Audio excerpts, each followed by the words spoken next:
faithful and discreet slave lie. It's all Christians just trying to follow Christ and do the right thing by him. The faithful and discreet slave has been preparing us to stay faithful through the Great Tribulation. The faithful and discreet slave has been preparing us to stay faithful through the Great Tribulation. I don't know how. This has been done in many ways, but consider one example. Our timely convention programs. Oh no. No. Oh no.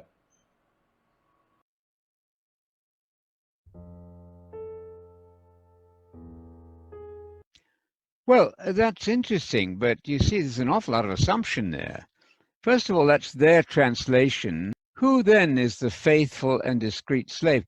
Well, any group can say, listen, we are the people mentioned there in Scripture, but it is our job to test that proposition. First of all, they say that only 144,000 currently of the Jehovah's Witnesses are anointed ones. The rest of the Christians, the ones who mostly come to your door, do not claim to be anointed at all.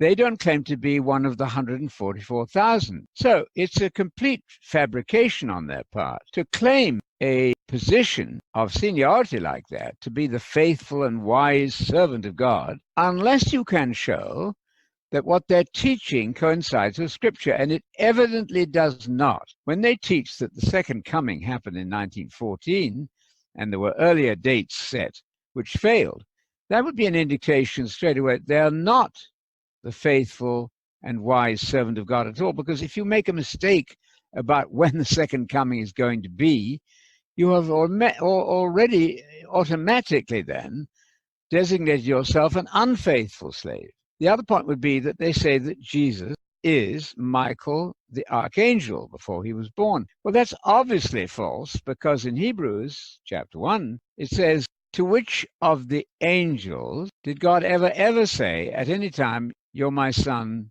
whom I've begotten? It's a rhetorical question, and the answer is never, ever, ever, ever did God say that his son, his begotten son, would be an angel. Therefore, these are colossal mistakes. The problem is that groupthink takes over a group. Once you commit yourself to that group being right, groupthink steps in massively and makes it almost impossible for you to question the system. Then you're caught. You're enslaved to those people who claim to be the true slaves.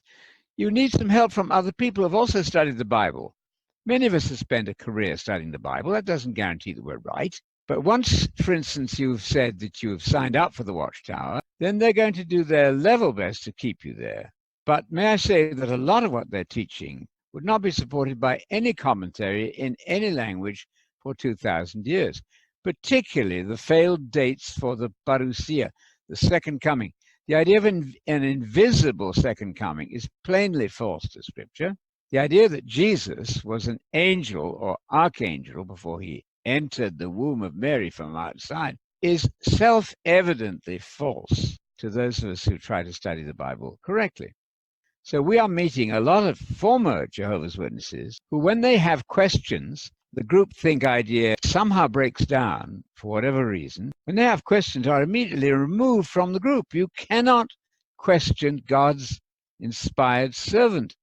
It's this matter of control, which people recognize in other big churches. The Roman Catholics have a large degree of control, but the Watchtower has a severe degree of control over the minds of their adherents. So all I can say is get on your knees and beg God to show you that you might possibly be mistaken. So once again, the story then, the faithful and sensible or wise servant or slave, yes, is any Christian, right? Any Christian who keeps the Christian, faith. Absolutely. One would expect then a true Christian to be measured by the standards of Scripture. That's what we're all trying to do. So it's not some select anointed group only. They have divided the Christian group into two major factions. One is the so-called 104, who are the anointed ones. The rest are the also-rans, so to speak, all the rest of the believers. And those at your door don't claim to be one of the special group. And in so doing, they don't even claim to be Christians. They say, we're not anointed. Only the 144,000 are anointed. Now, one further point is this: in Revelation 7:14, we have the other reference to the great tribulation, other than Matthew 24, and it there says in Revelation 7:14 that the 144,000 are those who came through and out of the future great tribulation. So you can't possibly claim to be one of them now when the great tribulation hasn't even happened. It will happen at the end of the age, just before the second coming. So the claim really does not cohere at all. All one can say, please look at this again. You may have been taken for a ride. Groupthink may have smothered your thinking and rendered you dull and unable to understand the text of Scripture well. Yeah, the faithful and discreet slave lie. It's all Christians just trying to follow Christ and do the right thing by him. The faithful and discreet slave has been preparing us to stay faithful through the Great Tribulation. The faithful and discreet slave has been preparing us to stay faithful through the Great Tribulation. I don't know how. This has been done in many ways, but consider one example. Our timely convention programs. Oh no. No. Oh no. Oh no. I'll come back with the next audit. I'll come back with, oh my God. I'll come back with the next audit after this break. This is Dr. Jason W. Morrison, theologist, New South Wales, Australia. Bye for now.